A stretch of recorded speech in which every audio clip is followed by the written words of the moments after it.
اعوذ باللہ من الشیطان الرجیم، بسم اللہ الرحمن الرحیم۔ دجال سیریز کے حصہ 22 میں خوش آمدید۔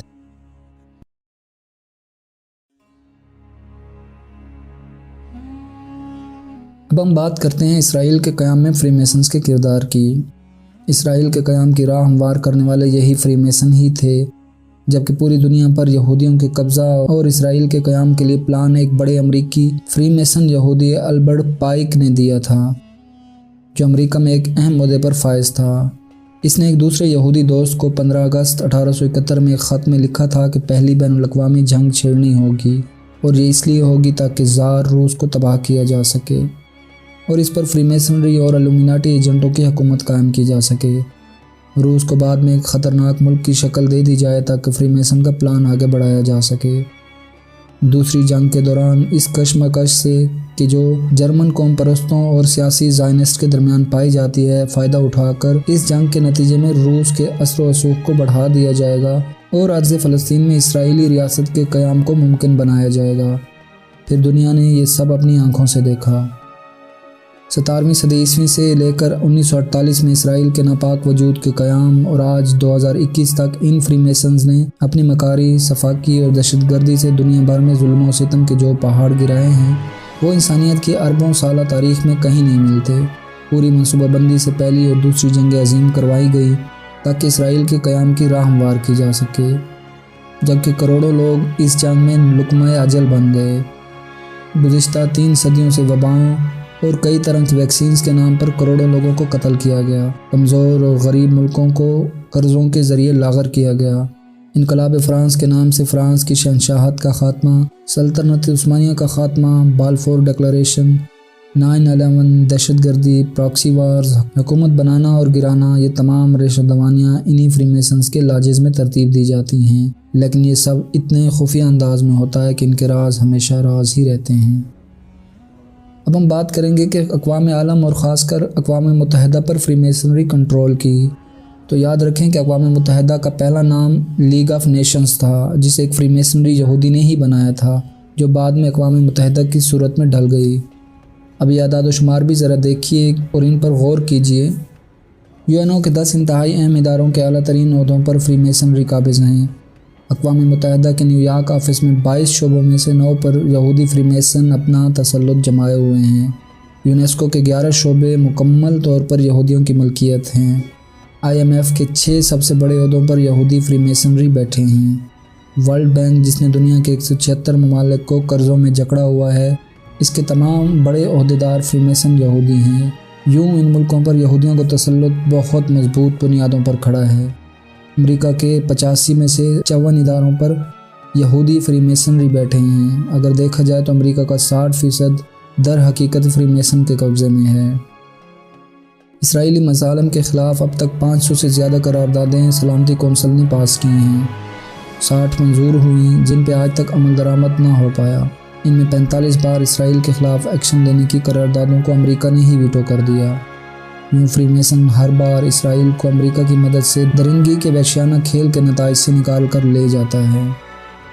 اب ذرا ہم فری میسن کے تنظیمی ڈھانچے کے بارے میں بات کر لیں۔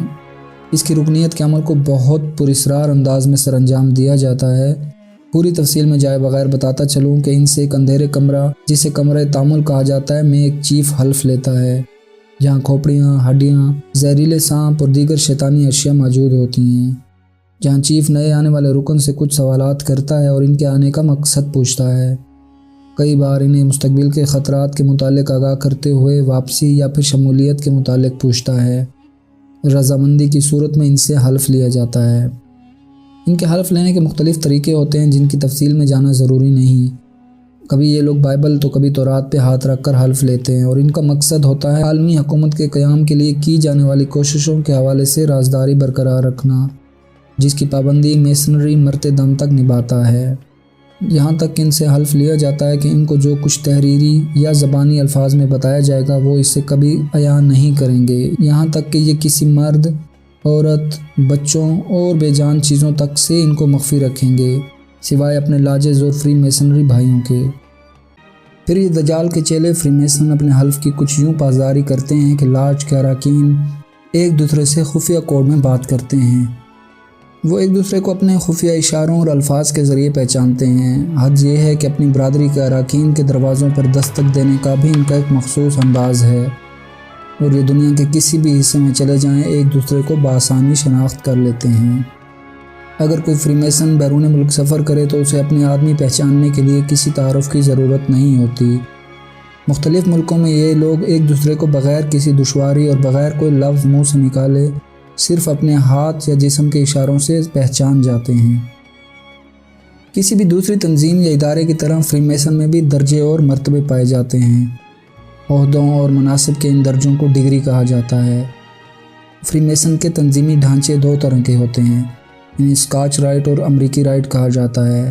جدید میسنری امریکی نظام کے تحت چلتی ہے، اس لیے اس پہ ہی بات کرتے ہیں۔ اسکاچ رائٹ میں 3 درجے ہوتے ہیں، پہلا نئے آنے والوں کے لیے، دوسرا درمیانی درجہ اور تیسرا ماسٹر میسن کا۔ امریکی رائٹ کے اصول اور ضابطے تو اسکاچ نظام جیسے ہوتے ہیں، ویسے ہی پہلے آنے والوں کے مشاہدات، عقائد اور فری میسنری کے متعلق نظریات جانے جاتے ہیں، پھر درجہ بدرجہ ترقی دے کر ماسٹر میسن کے عہدوں تک پہنچایا جاتا ہے۔ امریکی نظام میں مرتب 33 ڈگریاں ہیں۔ فری میسن میں شامل ہوتے وقت ہر امیدوار سے حلف لیا جاتا ہے، پھر ہر درجے میں ترقی دیتے وقت مزید لازمی حلف لیے جاتے ہیں۔ اونچے درجے پر صرف یہودی ہی فائز ہوتے ہیں۔ پہلے 2 درجے یا ڈگریاں رکھنے والے افراد یا میسنز پر برادری کا کوئی راز اشکار نہیں کیا جاتا۔ یہ لوگ دراصل حقیقی فری میسنری کے ارکان نہیں ہوتے، بلکہ باہر سے آنے والے لوگ ہوتے ہیں۔ یہاں اونچے درجوں میں عام اراکین کو بہت کم ہی ترقی ملتی ہے، لیکن استثناء بہرحال موجود ہے۔ مثلاً افغانستان کے امیر امان اللہ خان اور ترکی کے مصطفیٰ کمال پاشا کو گرینڈ ماسٹر کی خصوصی سفارش پر براہ راست اوپر کے درجوں میں بھرتی کیا گیا تھا کہ برصغیر میں مجاہدین آزادی کی تحریک اور ترکی میں خلافت عثمانیہ کی بحالی کی تحریکوں کو ختم کرنا تھا، جس میں فری میسن ان بدبختوں کی وجہ سے کامیاب ہوئے۔ اب آپ یہ سوچیں گے کہ ایک انسان کیوں کر دجال کی اس تحریک کا حصہ بن جاتا ہے، تو یاد رکھیے دراصل کچھ تو جہالت انسان کا ایمان خراب کرتی ہے، اور دوسرا مفادات کی ہوس، جہاں لوگ ان میسنز کے کھربوں ڈالر فنڈ، دی جانے والی مراعات اور دولت کے انبار دیکھ کر بک جاتے ہیں، جیسے امیر امان اللہ خان، مصطفیٰ کمال پاشا، یا پھر یہ شیطانیت کی تاریکی میں ڈوب کر اتنی گہرائی میں چلے جاتے ہیں کہ یہاں سے انسان کے پاس واپسی کا کوئی راستہ ہی نہیں رہتا۔ فری میسنری وہ تاریکی ہے جس میں یہ ساری دنیا کو مبتلا رکھنا چاہتے ہیں، چاہے اس کے لیے انہیں جادو کا سہارا لینا پڑے، شیطان کی عبادت کرنی پڑے، سود، شراب، جوئے اور فحش فلموں کی کمائی جمع کرنی پڑے، یا کچھ بھی، انہیں ہر حال میں شیطان کے اہم ترین مورے دجال اکبر کے خروج کی راہ ہموار کرنی ہے۔ امید کرتا ہوں کہ دجال سیریز کا حصہ 22 آپ کو پسند آیا ہوگا۔ انشاءاللہ اگلے حصے میں ہم الومناٹی تنظیم کے بارے میں تفصیل سے بات کریں گے۔ تب تک اپنا خیال رکھیے، خوش رہیے، دوسروں کو بھی خوش رکھیے، مجھے اپنی دعا میں یاد رکھیے گا۔ فی امان اللہ۔